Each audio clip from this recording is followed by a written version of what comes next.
안녕하세요. 법무법인 화담의 최은정 변호사, 박영준 변호사입니다. 지난 시간에는 저희가 철근 누락 그리고 천장 누수에 관한 소식을 전해드렸는데요. 최근에 다시 문제된 하자와 관련된 소식을 전해드리겠습니다. 매일경제에서 나온 삼중창 파손 소식입니다. 강남 지역에 있는 아파트에서 삼중창 파손 하자가 발생했다는 소식이고요. 피해 세대도 당초 10세대에서 현재는 30세대로 늘어났다는 주장이 있습니다. 이에 소유주 및 입주민 사이에서는 아파트 구조 문제와 창호 품질에 관한 우려가 확산하는 분위기다 라는 소식이고요. 이 아파트에 대해서는 입주를 앞두고 사전 점검이 시작했을 때부터 유리창 파손 사고 신고가 접수돼 하자 보수 작업을 진행했다고 합니다.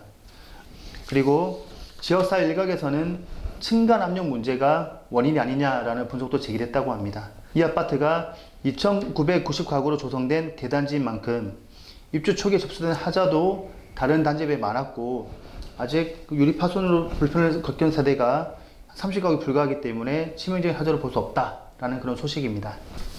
아파트에서 베란다에 시공된 창 역시 중요한 구조물인데요. 이런 경우는 하자 진단 어떻게 이루어질까요? 전에 영상에서 말씀드린 것처럼 일반적으로 하자가 발견되어서 소송이 진행될 경우 법원 감정인이 나와서 세대 내에 전수조사를 실시하게 됩니다.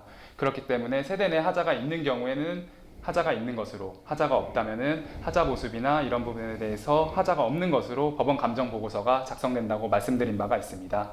그런데 앞서 설명해 주신 이러한 뉴스 기사에서는 입주 초기에 벌써 창호 관련한 문제가 10개에서 30개 세대가 문제가 보고가 되었습니다.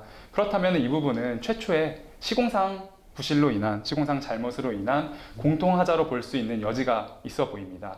저희가 실무적으로 봤을 때 이렇게 많은 세대에서 다수 세대에서 문제가 발견될 경우에 있어서는 전수 세대를 조사하는 것이 아니라 표본으로 몇 개 세대의 파츠 조사를 실시하고 그 부분에 있어서 하자가 발견된다고 하면은 이거를 전체 세대로 이제 확대 적용하는 방식으로 하자 보수비를 책정을 하고 있습니다.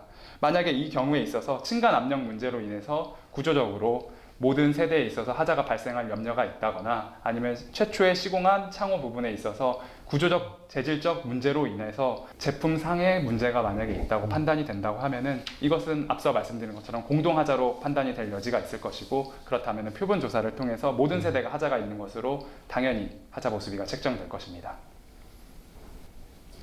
방금 말씀해주신 기사는 서울 중심에서 일어난 하자 문제인데 아파트는 지역별로 가격이 다르잖아요. 그러면 같은 하자라고 해도 지역별로 하자 금액이 다르게 책정되나요? 네, 약간 다르게 책정되는 면이 있습니다. 다만 그 부분은 뭐 재료비에 이제 공수해 오는데 들어가는 비용 부분이기 때문에 사실 큰 차이는 안 나고요. 앞서 영상에서 설명드린 게 이 하자분은 중요한 하자, 중요하지 않은 하자로 나뉘고 중요한 하자 같은 경우에는 철거후 재시공 비용, 중요하지 않은 하자 같은 경우에는 시공비 차액으로 하자 보수비가 산정된다고 말씀드린 바가 있습니다. 그렇다고 하면은 최초에 사용 승인 도면을 기준으로 놓고 봤을 때 시공되었어야 할 제품이 만약에 고가의 제품이었고 지금 시공된 제품이 저가의 제품이라고 한다면은 그 제품 간의 시공비 차액이 하자 보수비를 결정짓는 중요한 요소이지 지역별로 그 금액이 크게 차이 나는 것은 아닙니다. 다음은 광주 지역에서 발생한 외벽 누수 관련 소식입니다. 부실 시공 신축 아파트 이번엔 외벽서 물 줄줄. 광주 동구 선교동 906세대 하자 보수 중 지하 펌프실에서 또 하자가 났다는 그런 소식입니다. 준공전 사전 점검에서 다수의 하자가 발견돼 부실 시공 의혹이 제기된 광주 동구 선교동 한 신축 아파트에서 이번엔 지하 펌프실 외벽에서 물이 새 입주 예정자들의 반발이 거세지고 있다는 소식입니다.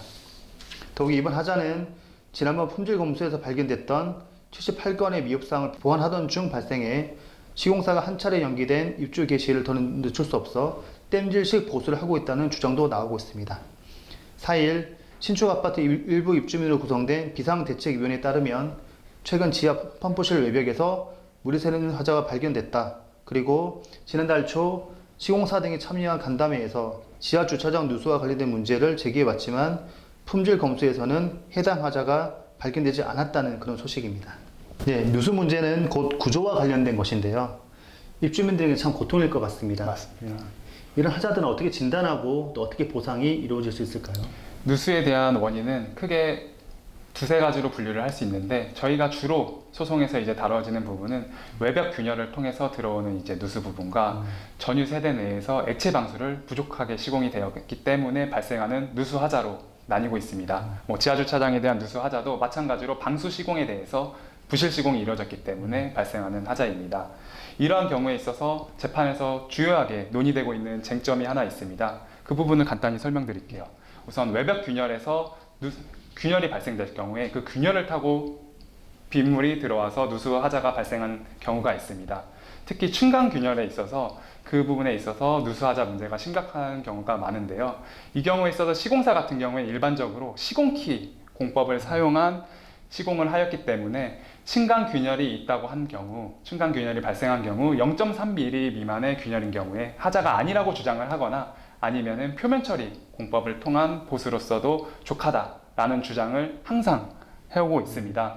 그런데 서울중앙지방법원에서 발간한 건설감정 실무에 따르면은 우리 법원에서는 만약에 이런 문제가 발생했을 경우 층간 균열의 경우에 있어서는 0.3mm 미만이거나 뭐 0.3mm가 아니라 0.2mm라고 하더라도 그 균열의 크기에 불문하고 표면 처리 공법이 아닌 충전식 공법에 따른 보수비를 산정하도록 되어 있습니다. 그 이유는 사실 표면 처리 공법이라는 게 표면에만 이렇게 칠을 해놓는 거기 때문에 시간이 경과함에 따라서 다시금 균열이 발생하고 그로 인한 누수 피해가 계속적으로 확대가 되고 발생하기 때문입니다.